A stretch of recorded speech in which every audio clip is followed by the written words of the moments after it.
Have you ever wondered what the real secret of Freemasonry is? Most people assume it's a password, a handshake, or an ancient ceremony hidden behind closed doors.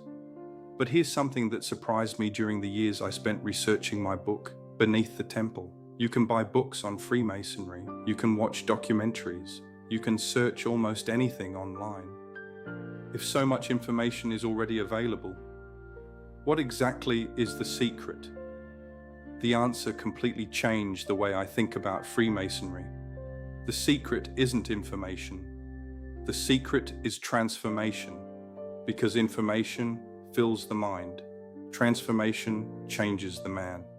Think about how we learn today. We go to school, we earn a high school diploma, a bachelor's degree, a master's degree, perhaps even a doctorate. Each degree represents another stage of learning, another level of knowledge. Freemasonry also has degrees, but they measure something very different. Universities award degrees to recognize what you've learned. Freemasonry confers degrees to encourage who you're becoming. One develops expertise, the other seeks to develop character. As an engineer, that distinction fascinated me. It sent me on a journey stretching back more than 2,000 years.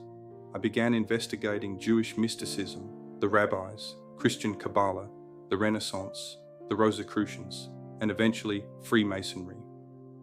What I discovered surprised me. Again and again, I found the same educational pattern. The world's great wisdom traditions weren't primarily trying to transfer information. They were trying to transform people. They taught through stories, through symbols, through allegory, through shared experience. Not because they wanted to hide the truth, but because they understood something profound. Some lessons cannot simply be explained. They have to be experienced. You can define integrity. You can lecture about humility. You can describe courage. But until those virtues become part of your own life, they remain only words. Then I encountered one of the most profound ideas in Jewish mystical thought.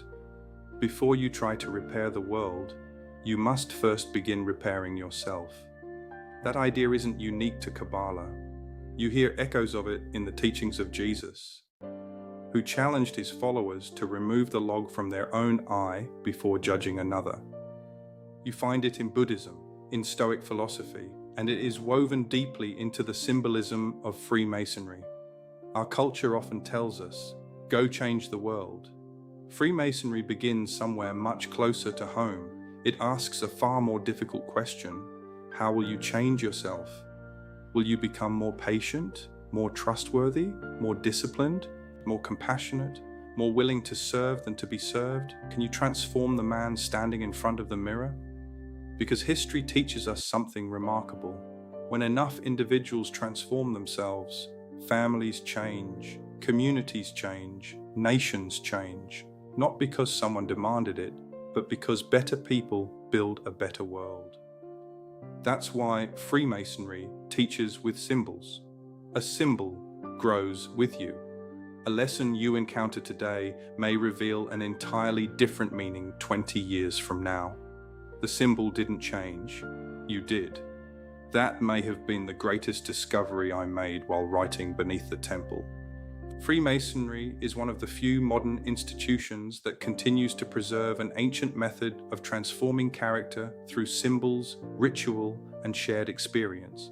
Not education for a career, but education for a meaningful life. Not simply teaching men how to make a living, but helping them learn how to live with integrity. So perhaps the real secret of Freemasonry has never been hidden behind a locked door. Perhaps it has been hiding in plain sight all along. The real secret isn't what Freemasons know. It's the kind of men they spend a lifetime trying to become. Because information fills the mind. Transformation changes the man, and changed men change families, change communities, and ultimately change the world. That, I believe, is the real secret of Freemasonry. I'm Gene Whetstone, author of Beneath the Temple. If this conversation has made you curious, I invite you to join me on a fraternal investigation into our origins, our symbols, and our purpose. Because the greatest mysteries aren't found in hidden rooms, they're discovered in transformed lives. Until next time, never stop asking good questions and never stop building yourself.